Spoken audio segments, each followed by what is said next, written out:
Hey everyone, it's Bree and welcome back to my channel. So today I'm actually going to share something that came to me as I was driving home from work.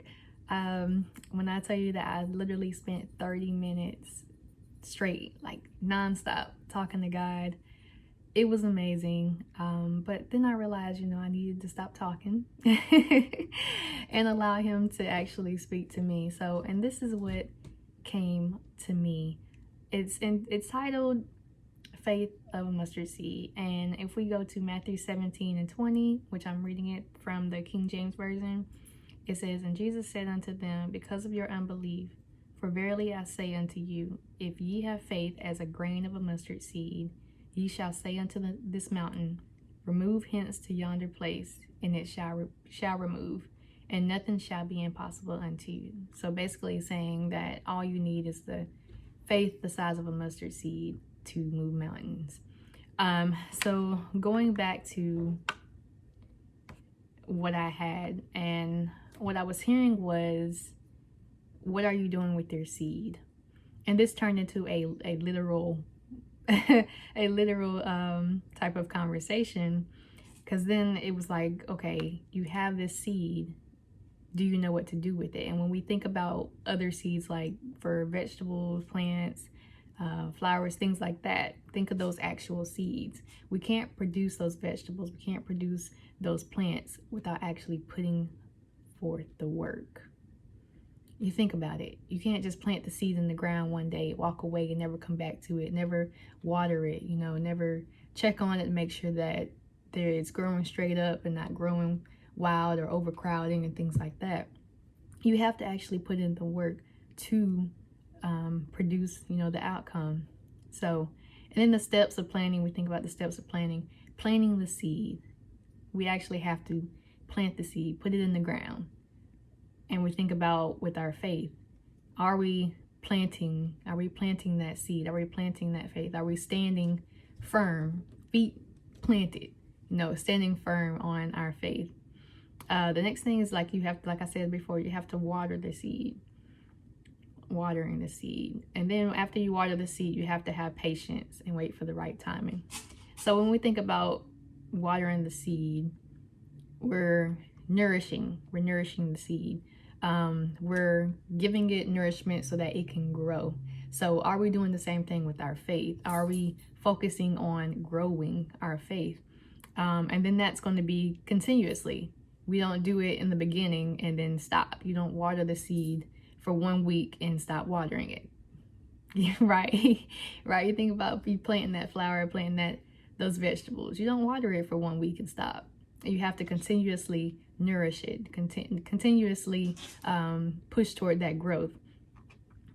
And then that part of having patience and waiting for the right timing. Oh, we do not like to be patient. We do not like to be patient, but that's what it's going to take. Think about when we're planting that flower, planting those vegetables. It's not going to produce tomorrow. And quite frankly, you can't necessarily say, oh, this is going to be ready next Monday, 2 weeks from now, It's all in its own timing. It'll grow in its own timing. And that's the same thing with our faith. If you stand firm on your faith, you're understanding that I don't know when it's going to happen, but I know it's going to happen, And it's just waiting. It's just being able to be patient in that season, in that time while you're waiting for it to produce. And then also, the continuing to water it, as I said, after it's been planted. And that's exercising and strengthening your faith, as we say, with that growth. So the next thing would be to look forward to your harvest. Get excited. You start seeing the stem come out of the ground when you plant that flower.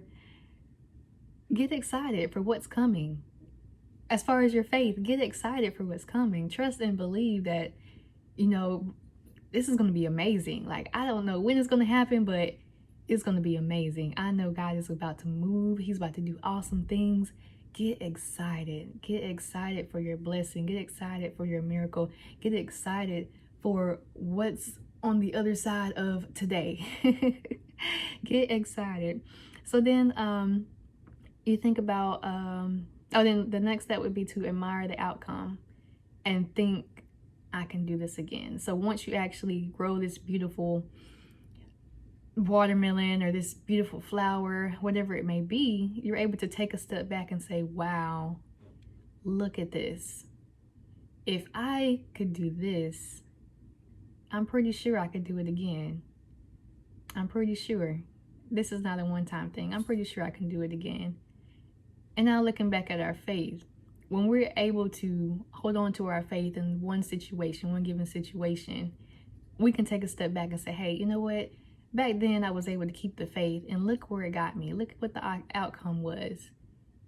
I can do it again this time, you know? And then as this was going on, in the beginning, I was like, okay, God, like, you know, I know, like, I've had faith before. Like, I've had strong faith before.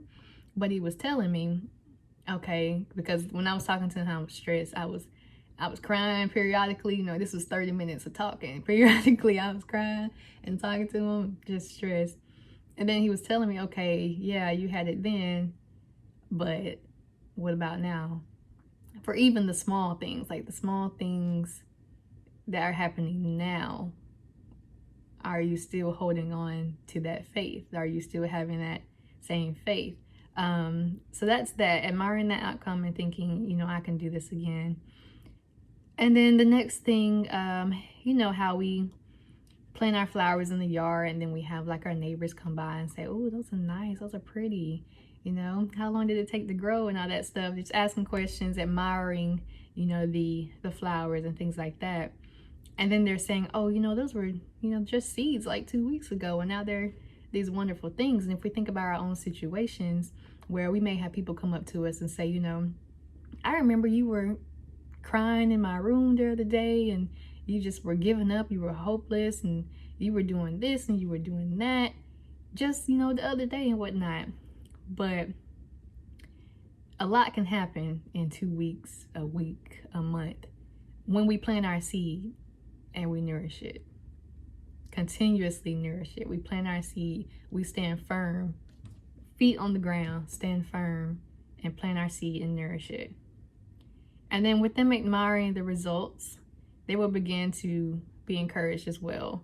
And they will want to try it as well.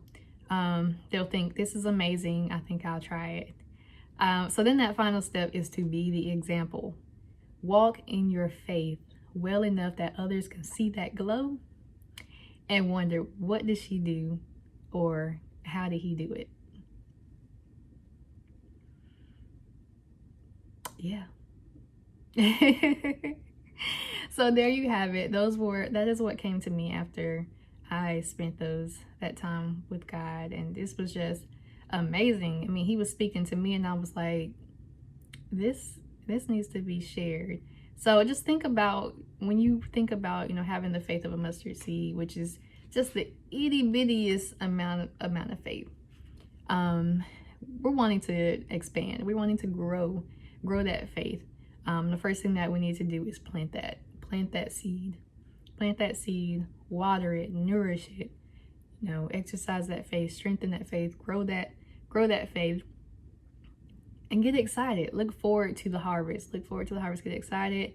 And then you're able to step back and admire the outcome and think, I can do this again. And then go do it again. Okay, y'all. I love y'all. I will see y'all next time. I hope you enjoyed this. If you did, please like, share, and comment. If you didn't, please like, share, and comment. And I will see y'all next time. Bye.